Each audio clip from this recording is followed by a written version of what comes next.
Number 4 says, find 3p2. So if you type that into the calculator, you get 6. Then it says, list all of the permutations of the three letters A, B, and C, taken 2 at a time. So they want us to list the permutations.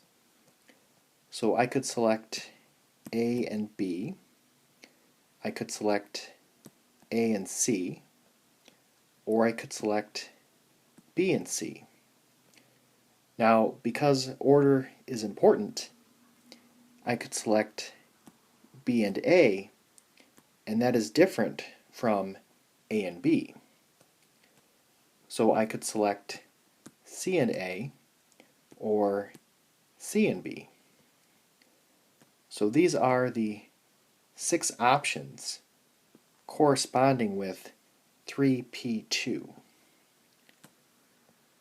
Number 5 says, find 3c2. So if you type that in on the calculator, you get 3. Then it says, list all of the combinations of the 3 letters A, B, and C taken 2 at a time.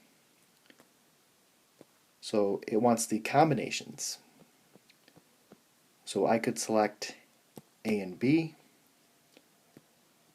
A and C, or B and C. Now because it's a combination, order is not important. So selecting B and A, that counts the same as selecting A and B. So there's really only 3 options here, and that's where this 3 is coming from. So this is a very key idea comparing permutations and combinations.